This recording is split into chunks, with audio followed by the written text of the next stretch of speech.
3천만 원으로 이제 어떻게 굴릴지 네. 그 부분 말씀해 주셨는데 이게 영상이 네. 상당히 반응이 괜찮더라고요. 고맙습니다. 지금 상황에서 네. 3천만 원이 있는 네. 뭐 무주택자 네. 직장인한테 뭐 네. 어떤 식으로 좀 재테크를 하면 좋을지 말씀해 주실 것 같아요. 이게 좀 약간 이번에는 네. 좀 약간 냉정하게 말을 해드려야 될 것 같아요. 지금은 3천만 원을 가지고 더 모으자. 더 모으자. 이건 좀 아닌 것 같다. 너무 소액이다. 잘못하다가 이 3천만 원 마저 이제 좀 막 없어져 버리면은 내가 이제 조금 만들려고 하는 시드 자체가 좀 없어질 수가 있기 때문에 저는 그냥 안 하는 게 좋겠다. 근데 그 중에 10%, 300만 원 정도는 좀 자기 개발에 좀 투자하시면 좋겠어요. 자기 개발에. 왜 그러냐면, 가장 먼저 저는 해야 되는 게 뭐냐면, 지금 이 영상을 보고 계신다는 것 자체가 여러분들이 되게 잘하고 계신다는 건데, 이거 지금 어떻게 보면 재미없는 이야기일 수도 있고, 자기 어떤 소중한 시간을 들여서 하는 거잖아요. 근데 어떤 게 지금 마음속에 있냐면은, 내가 지금 돈 공부를 하고 싶은 거예요.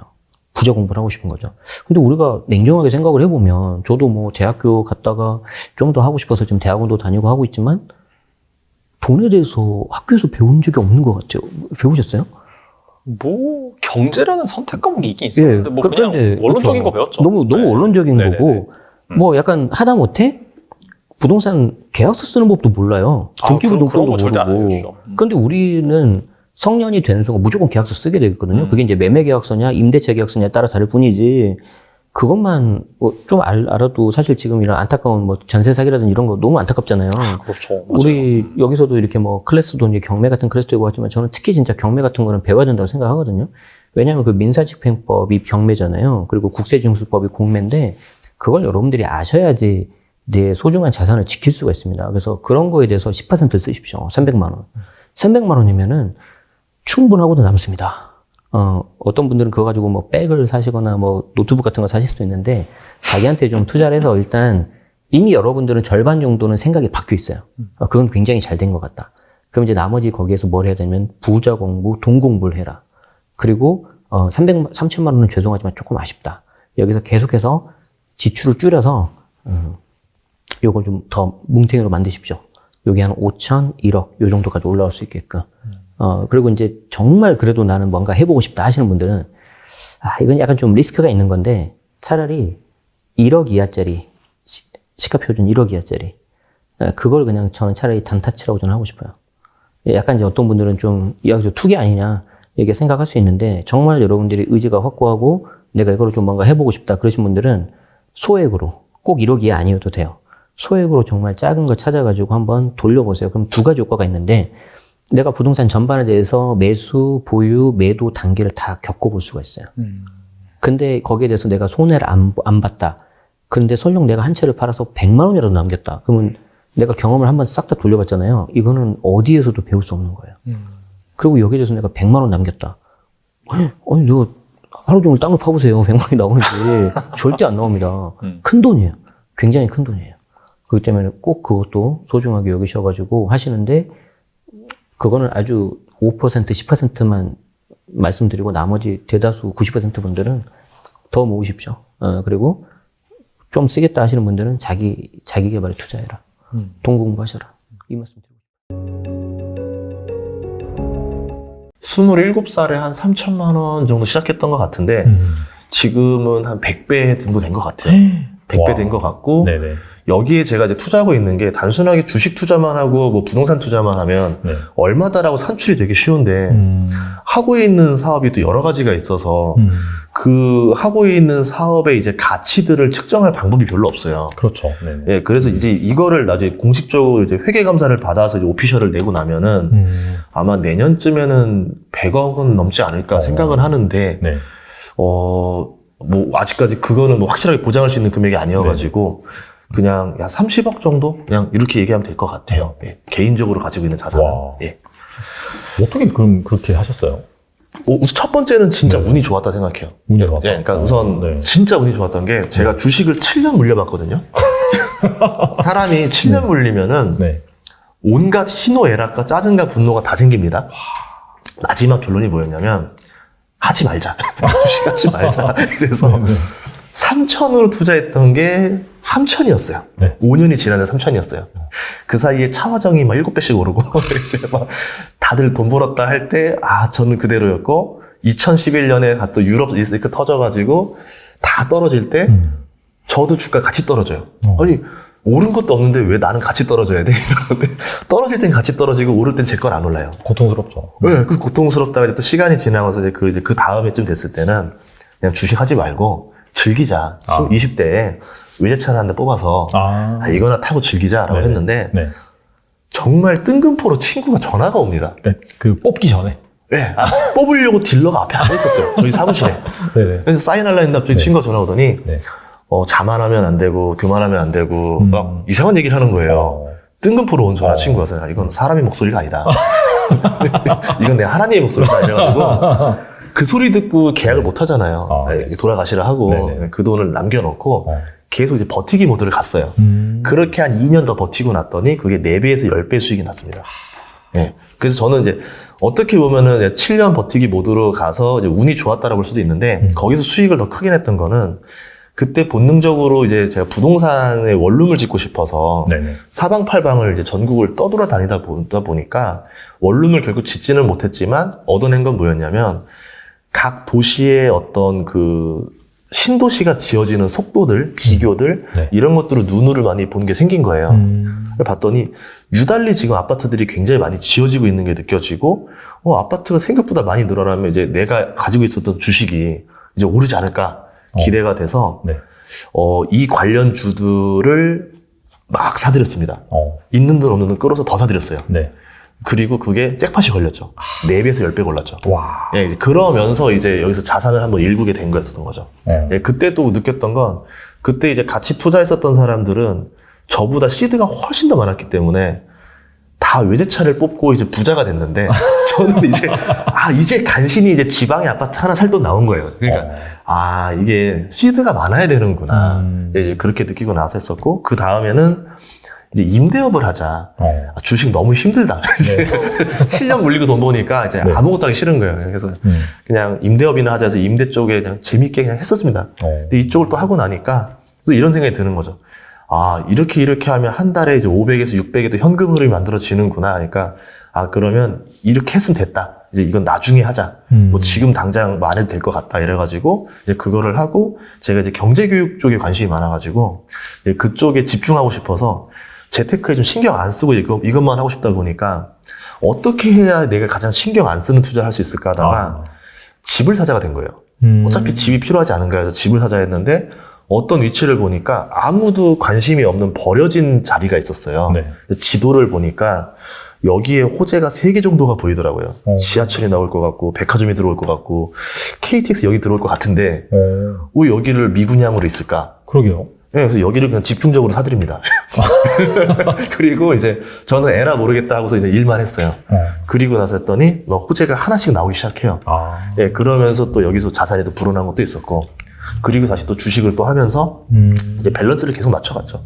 그러다 보니까 자산이 디테일하게는 모르겠지만 연 2배씩은 나왔던 것 같아요. 저는 뭐 했냐면 돈은 돈이 알아서 좀 하고 네. 저는 에너지를 최대한 아껴서 어떻게 하면은 한 달에 뭐 100만 원을 더 벌 수 있는 시스템이 뭐가 있을까만 찾았었어요. 그래서 이제 지금 뭐 월급이 300인데 제가 추가 소득으로 벌어낼 수 있는 거를 뭐 200짜리 하나 더, 200짜리 하나 더, 200짜리 하나 더 맞추면 나중에 보니까 월 1000 정도가 들어오더라고요. 월급 빼고. 네네. 그때 느꼈죠. 이게 경제적 자유다. 자산이 30억이고 10억인 거는 별로 의미가 없다 생각했었어요. 왜냐면 전 2개를 다 해보고 나서 느꼈던 게 뭐냐면 네네. 저희 집이 15살에 망했었는데 네. 그때가 1억 있으면 부자라 했었거든요. 그러다가 제가 대학교 가고 나서 졸업할 때쯤 되니까 10년 안에 10억 모으기라는 게 굉장히 유행했었습니다. 그 당시 때는 10억이면은 경제적 자유가 끝났어요. 원룸 하나 건물 짓는데 4억, 네. 내 집 마련하는데 2억 정도, 나머지 현금은 뭐 노후연금으로 뭐 만들어 놓고 하면은 10억이면 평생의 경제적 자유가 누려지던 시기였었는데 그게 불과 한 10년 더 지나고 나니까 이제는 10억 가지고 경제적 자유를 말하는 사람이 없는 거예요. 그러면 제가 30억이 있든 50억이 있든 간에 다시 10년, 20년 지나고 나면 그 부를 유지하지 못하는 순간 이거는 뭐 제 노후를 준비하지 못할 수도 있다라는 거죠. 자산의 크기가 중요한 게 아니라 그 자산을 가져도 다시 현금 한 달에 얼마를 뽑아낼 수 있는가 아니면 내가 돈이 없다 하더라도 어떠한 기술로 한 달에 얼마씩 계속 돈을 뽑아낼 수 있는가. 이게 경제적 자유라 생각해요. 그래서 저는 자산의 액수는 필요 없다 봅니다. 대표적으로 진짜 단순하게 무식하게 계산하면 3억으로도 경제적 자유를 누릴 수가 있어요. 어떻게 해요? 그거 저기 네. ETF 있잖아요. 미국에 그 QILD 월 막 배당 엄청 네, 12%짜리 연수익률. 네네네. 그러면 3억을 넣으면 3,600이 나오잖아요. 세전으로. 네네. 네, 그러면 세전으로 월 300씩 꽂히는 거기 때문에 경제적 자유가 끝난 겁니다. 실질적으로 그냥 다 진짜 무식하게 얘기하면은. 그래서 꼭 금액을 가지고 경제적 자유라 보는 게 아니라 내가 어떠한 자산으로 아니면 돈이 없으면 어떠한 기술로 한 달에 300, 한 달에 400을 계속 유지할 수 있는 구조를 만들어내느냐. 그게 더 중요하다 생각을 해요. 그래서 저는 자산은 정말 의미가 없다. 그래서 제 유튜브에서도 제 자산 얘기를 하지도 않아요. 애초에 의미가 없는 얘기이기 때문에. 경매에 투자한다면 한 얼마 정도 있으면 좋을까요? 많이들 이제 네. 자주 하시는 질문이고요. 제일 많이 하신 질문. 그쵸. 네. 어, 얼마 정도 있어야 되냐, 진짜. 얼마가 있어야 되느냐. 되게 어려운 질문인데, 왜 어렵냐면, 네. 이 질문을 하는 사람의 의도가 사실 지금 투자를 할 마음이 없어요. 아, 그래요? 네. 그러니까, 저는 아직, 왜냐면 또 그러거든요. 지금 정작 돈이 없어요. 돈을 더 모아올게요. 그때 또 시장은 기다려주지 않고, 그래도 일반적으로 얘기하는 건 한 3천만 원 있으면 소액 부동산 할 수는 있다. 네. 그리고 뭐 무피, 풀피라 그래서 부동산은 결국 레버리지잖아요. 그렇죠. 뭐 담보대출이라든가 경매는 이제 경락잔금대출, 또 일반 매매에서는 뭐 전세 세팅.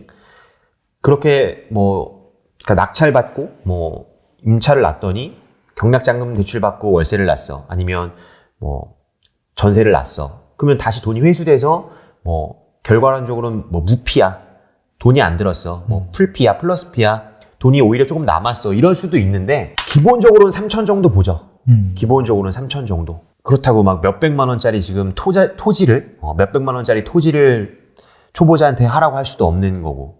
그 잘못하면 그냥 평생 우리 집안에 갑오로 남는 거거든요. 땅 문서 그냥 하나. 그렇죠. 그래서 내가 주거용 물건을 할 수밖에 없고요. 첫 투자는 네. 뭐 첫 투자로 상가 토지한다는 거 말도 안 되고. 그럼 주거용 물건에서도 아파트냐, 빌라냐, 오피스텔이냐 그 정도인데 그래도 사람이 좀 살만한 너무 고생을 하지 않을 물건이라고 한다면 저는 미니멈 3천이라고 볼 것 같아요. 네. 그리고 이 정도는 모아야 그러니까 꼭 부동산 투자도 투자지만 일반 직장인, 뭐 싱글 직장인이 그럼 한 1년여, 2년 이렇게 악착같이 모은 돈인데 그걸 모았다고 하면 어느 정도 마인드적으로도 트레이닝이 되고 있는 거거든요. 이 정도는 말씀드릴 수 있을 것 같아요. 내가 뭐 1,000만 원도 못 모았다. 내가 예를 들어 30 전후인데 1,000만 원도 못 모았다. 뭐 집에 특별한 사정이 있는 게 아닌데 그러면 그거는 애초에 부자가 되겠다는 마음이 없는 거죠. 네. 내가 그냥 버는 돈 다 쓴 건데. 그래서 그 정도는 일단 모으시면 조그맣게 해볼 수 있는 기회는 될 수 있을 것 같습니다. 네. 알겠습니다. 뭐 네. 초보 경매 투자자가 접근할 수 있는 방금 말씀하신 주거형이라든지 네. 그런 것들 다 충족을 하기 위해서 3천만 원 정도 그 정도는 또 마련을 하신다. 네. 이 정도 마련이 돼야지 사실 또 이렇게 마인드셋이 된 거거든요. 어떻게 본다면 그죠? 그쵸. 그런 차원에서 네. 이렇게 참고를 하시면 좋을 것 같고 네. 앞서서 또 뭐 수도권이라든지 그쪽 집값은 막 많이 빠지고 있다라고 말씀하셨는데 네. 지방은 좀 다를 수 있다라고 하셨어요. 네. 그래서 이제 그 부분도 좀 궁금한데 네. 그래서 약간 좀 크게 보면 서울을 중심으로 수도권 네. 그다음에 지방으로 나눌 수가 있는데 네. 앞으로 이 두 지역 간의 네. 부동산 시장 전망은 어떻게 될까요? 저도 모르겠어요. 저도 16년 동안 투자를 했는데도 네. 이렇게 갑자기 고금리로 갈지 몰랐고요. 우크라이나 저런 전쟁이 일어날 줄도 몰랐고, 네. 그래서 섣불리 이렇게 뭐 단정 짓는 제 스스로도 그런 워딩을 쓰지도 않고, 제 스스로 시장을 바라볼 때도 시장은 무슨 일이든 벌어질 수 있기 때문에, 항상, 그러니까 제가 나이에 비해서 되게 보수적으로 보거든요. 시장을 대하는. 왠지 생긴 건 그냥 막 갭투자 되게 공격적으로 할 것 같은데, 전혀 그렇지 않아요. 되게 보수적으로 투자를 하는 편이고, 네.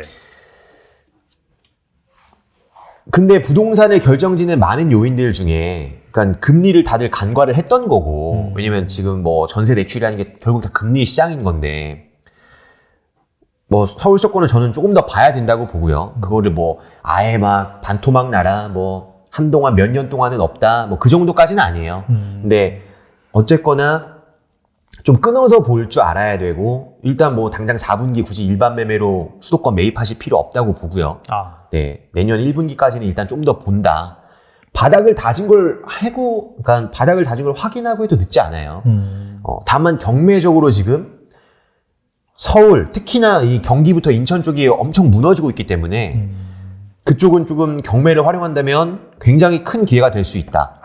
이 말씀을 드릴 수 있을 것 같고, 지방 쪽은, 그러니까 지방이라는 게 서울, 경기, 인천을 제외한 나머지 5개 광역시, 대전, 대구, 부산, 울산, 그리고 광주까지, 그리고 나머지 이제 강원도의 뭐 충청남북도, 전라남북도, 경상남북도의 중소도시, 소도시들을 말하는 건데, 거기는 뭐 워낙 무너진 곳들도 있고요. 뭐 세종이라든가, 뭐 대구도 그렇고. 근데 또 생각보다 잘 버티는 곳들도 있어요.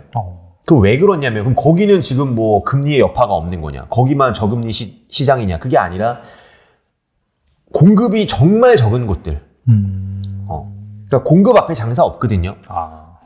지금은 심리적으로 전국이 다 약간 소강 상태지만, 지금 뭐 연준 발해서 금리가 이제 아직 정점이 안 왔잖아요. 맞아요. 정점이 왔다는 게 이제 다들 심리적으로 어느 정도 커버가 되면 다시 그 지역의 본질 가치로 어떤 귀결이 되는 거기 때문에, 그래서 지방 쪽 보신다고 하면은 철저히 공급 물량이 적은 쪽 위주로 본다고 하면 그래도 큰 어떤 리스크에서는 조금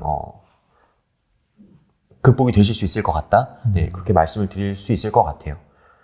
그리고 한때 되게 뭐 호재 지역이라고 해서 네. 많이 떴었던 일기 신도시, GTX 네. 이런 쪽은 어떻게 보세요? 그러니까 저는 아까 이제 뭐 윤석열 정부 공약, 일기 신도시, 뭐 GTX, 그러니까 결국 수도권 투자는 이게 핵심이잖아요. 그렇죠. 네.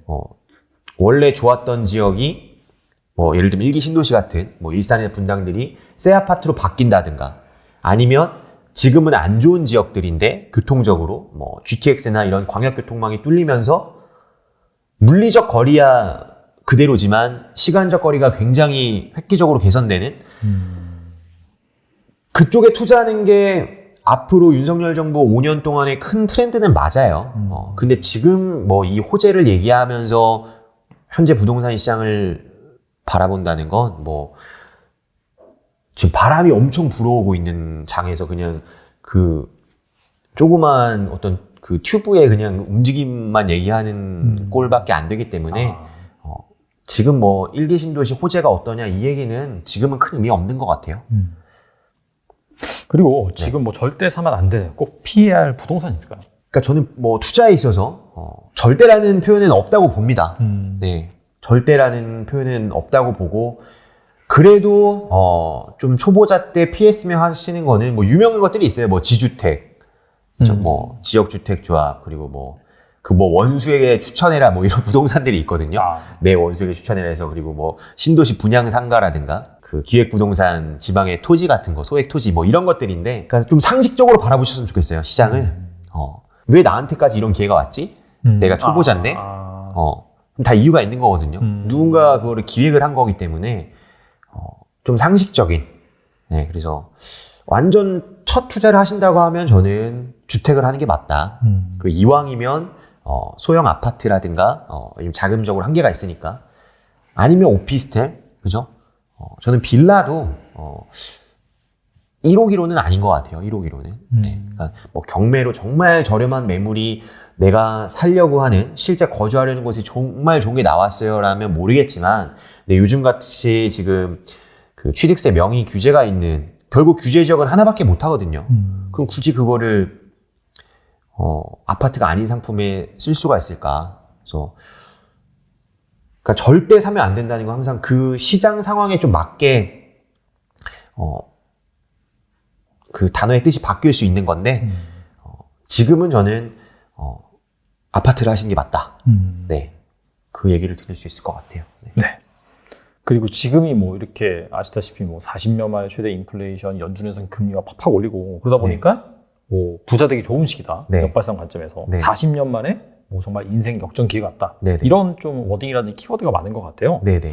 그래서 이 부분에 대한 또 대표님의 생각 어떠신지 궁금하거든요. 그러니까 아까 이제 그 군중과 반대로 하는데 기회가 있다. 그러니까 절대 시장이 다수를 돈 벌게 해준 적이 없어요. 네, 부라는 건 결국 상대적인 거고, 내가 소나타 타는데 다른 사람들이 다 티코 타고 있으면 내가 부자인 거고요. 그래요. 내가 벤츠 타고 있어도 다 벤츠 타고 있으면 난 부자가 아닌, 그러니까 부라는 게 결국 상대적인 건데, 지금이 되게 좋은 시기인 건 맞아요. 근데 이걸 좀 잘 들으셔야 되는 게, 뭐 섣불리 매수하세요는 아니더라도, 그냥 워낙 다양한 그 어떤 수준의 분들이 지금 들으실 거니까, 뭐 공부량도 차이가 있고, 처한 상황도 다 다르고. 근데 어쨌거나, 시장이 안 좋을 때 관심을 가지셔야 됩니다. 네. 저도 느낀 게 이번에도 느꼈고, 코로나 때도 느꼈고, 계속 이제 저도 계속 초심을 다지면서 느끼는 게, 다들 좋다고 할 때 항상 문제가 터졌어요. 네. 그리고 다들 끝났어 할 때 지나가고 보면 그때 너무 좋은 기회였다. 네. 그래서, 이렇게 빠졌을 때 분명히, 그러니까 대중적인 느낌은 약간 이르다는 느낌은 있지만 그게 주식이든 부동산이든 근데 항상 부자는 이럴 때 탄생했다는 거. 그래서 절대 지금 뭐 시장이 죽었으니까 관심 식지 마시고 잘 좀 분석을 해보시면 뭐 꼭 40년 만에까지는 아니더라도 정말 큰 기회가 온 거는 저는 맞는 것 같습니다. 네. 그러니까 부가 정말 다수를 위해서 네. 이렇게 움직인 적 없다라고 말씀하신 부분이 좀 네. 인상에 남는 것 같고 네. 그럼에도 불구하고 지금이 확실히 좀 시장이 안 좋은 상황이다 보니까 이 상황에서 정말 자본심을 갖고 잘 준비를 한다라고 한다면은 분명히 또 좋은 투자 기회를 얻을 수 있을 것 같고 그런 차원에서 대표님이 출간하신 책 한번 읽어보시고 네. 그다음에 추가적으로 난 좀 공부가 더 필요하다라고 한다면 부트캠프 운영하고 계시니까 네네. 여기도 한번 들어보시면 좋을 것 같습니다.